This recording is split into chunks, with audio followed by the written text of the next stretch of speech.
கத்திரி வெயில் போல நாடாளுமன்ற தேர்தல் வெப்பமும் செம்ம சூடேற துவங்கி இருக்கிற நிலையில பிரதான கட்சிகளான திமுக மற்றும் அதிமுக கூட்டணிக்கு ஒதுக்காமல் நேரடியாக போட்டியிடும் தொகுதிகளில் பொள்ளாச்சியை தங்களுக்காக டிக் செய்து வைத்துள்ளது.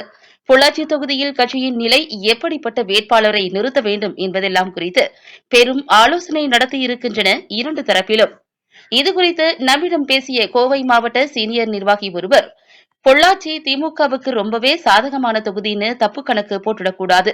காரணம், இந்த தொகுதிக்குள்ள துண்டாமுத்தூர், கிணத்துக்கடவு, பொள்ளாச்சி, உடுமலைப்பேட்டை, வால்பாறை, மடத்துக்குளம்னு 6 சட்டசபை தொகுதிகள் அடங்குது. இதுல ஒரு தொகுதி கூட திமுக கையில இல்ல. எதிர்முகாம்ல இருக்கிற அதிமுக எம்எல்ஏக்களும் பொள்ளாச்சியில தான் களப்பணியில இருப்பாங்க. அதனால பொள்ளாச்சி தொகுதியானது திமுக மிக கவனமா தேர்தல் பணியாற்ற வேண்டிய தொகுதியா தற்போது பார்க்கணும். அது மட்டும் இல்லாம கோவை திமுகவினர் மட்டுமின்றி உள்ளாட்சி பிரதிநிதிகள் பலரும் கடந்த ஒரு வருடமா அதிமுகவின் பக்கம் செல்கின்றனர். இதற்கெல்லாம் காரணம் மாவட்ட செயலாளர் மற்றும் தலைமையும் தான். அது மட்டும் இல்லாம கடந்த சட்டமன்ற தேர்தல்ல கோவை மாவட்டத்துல திமுக கடும் சரிவை சந்திச்சது. மேலும் செந்தில் பாலாஜி கோவைக்கு பொறுப்பு எடுத்து தேர்தல் களப்பணியாற்றியதால சொற்ப வாக்குகள் மட்டுமே எடுக்க தகுதியுள்ளவர்கள் பலர் உள்ளாட்சியில் வெற்றி பெற்ற அதிசயம் நடந்தது. அதுபோன்ற அதிசயத்தை நிகழ்த்த தற்போது செந்தில் பாலாஜியும் இல்ல. இப்படியான நிலையில இந்த தேர்தல்ல கோவை மற்றும் பொள்ளாச்சிய திமுக ஜெயிச்சாகணுங்கிற வெறியில இருக்கு திமுக தலைமை. அதனாலதான் இங்க நிக்க வேண்டிய வேட்பாளர் விஷயத்துல ரொம்ப கவனமா இருக்கு தலைமை. கடந்த முறை திமுக சார்பில் பொள்ளாச்சியில நின்று வெற்றி பெற்றாரு சண்முக சுந்தரம். அவர் கட்சியினரை கடந்த 4.5 ஆண்டுகளாக சந்திக்க கூட இல்ல. மேலும் நிகழ்ச்சிக்கு அழைத்தால் மரியாதைக்கு கூட சென்றதில்லை.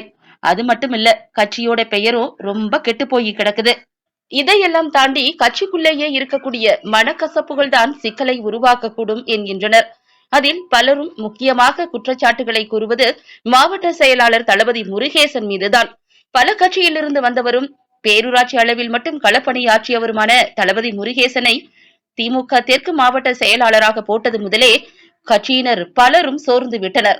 அவரும் திமுக நிர்வாகிகள் மற்றும் தொண்டர்களை அரவணைத்து அல்லது நேரில் சந்தித்து பேசியது குறைவு. அதிருப்தியில் இருக்கும் கட்சியினரை அழைத்து பேசாமல் கட்சி மாறினால் நமக்கென்ன என்ற மனநிலையில்தான் இருக்கிறார்.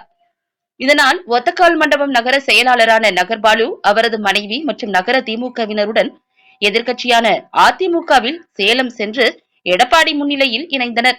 இதேபோன்று உள்ளாட்சி பிரதிநிதிகளான சொலவம்பாளையம் ஊராட்சி மன்ற தலைவர் சின்னராஜ் என்கிற செந்தில்குமார், பிச்சனூர் ஊராட்சி 6வது வார்டு உறுப்பினர் உதயகுமார், வடபுதூர் நிர்வாகி கிட்டுசாமி, திருமலையாம்பாளையம் முன்னாள் கவுன்சிலர் ருக்மணி, திருமலையாம்பாளையம் வக்கீல் சிலம்பரசன் என மூத்த முன்னோடிகள், முக்கிய நிர்வாகிகள், மகளிர், இளைஞர்கள் என சுமார் 2000த்திற்கும் மேற்பட்டவர்கள் திமுகவில் இருந்து அதிமுகவிற்கு சென்றுள்ளனர். தற்போது ஒக்கிலிப்பாளையத்தில் முன்னாள் தலைவர் தலைமையில் பலரும் இணைய உள்ளனராம். தேர்தல் வேட்புமனுவிற்கு முன்பு கிணத்துக்கடவு, பொள்ளாச்சி, வால்பாறை தொகுதிகளில் கணிசமான அளவில் திமுகவில் இருந்து அதிமுகவிற்கு செல்ல உள்ளனர். ஆனால் இதை பற்றியெல்லாம் மாவட்ட செயலாளர் தளபதி முருகேசனோ தலைமையோ கண்டுகொள்வதாக தெரியவில்லை. கணக்கு போட்டு பாருங்கள், கட்சி மாறியவர்கள் மூலமாக திமுக ஆதரவு வாக்குகள் அதிமுக பக்கம் போகும் என்று கண் சிமிட்டுகின்றனர். பொள்ளாச்சியில் யார் திமுக சார்பில் போட்டியிட்டாலும் கட்சியினரின் அதிருப்தி, மாவட்ட செயலாளரின் கண்டுகொள்ளாத போக்கு ஆகியவை திமுகவின் வெற்றியை கேள்விக்குறியாக்கியுள்ளது. வாக்குகளை மக்கள் அளித்தாலும் அந்தந்த பகுதியில் அதனை பிரச்சாரம் செய்து பெற்று தருவதற்கு அடிமட்ட தொண்டர்களும் வார்டு நிர்வாகிகளும் தான் என்பதை புரிந்து கொள்ள வேண்டும்.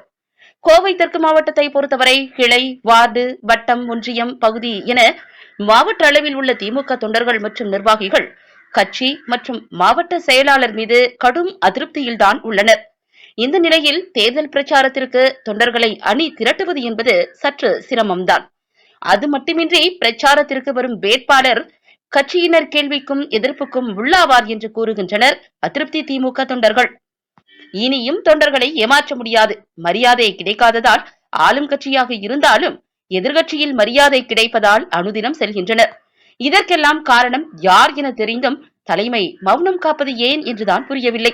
இனியும் திமுகவில் இருந்தால் கோமணம் கூட மிஞ்சாது என்ற நிலையில்தான் ஒவ்வொரு தொண்டனும் ஒதுங்கியுள்ளான் அல்லது வேறு கட்சிக்கு போகிறான் என்கின்றனர் மனவேதனையுடன். ஆக எப்படி பார்த்தாலும் பொள்ளாச்சி நாடாளுமன்ற தொகுதியில் அதிமுகவின் ஆட்டம் அமர்க்களமாக இருக்கும் என்பதில் சந்தேகம் இல்லை. அதற்கு தகுந்தாற் போல திமுகவும் கோவை தெற்கு மாவட்டத்திற்கு களப்பணியாற்றும் பொறுப்பாளரை நியமிக்க வேண்டும். பொள்ளாச்சி தொகுதியை பொறுத்தமட்டில் திமுகவிற்கு இந்த நாடாளுமன்ற தேர்தலானது வாழ்வா சாவா பிரச்சனைதான்.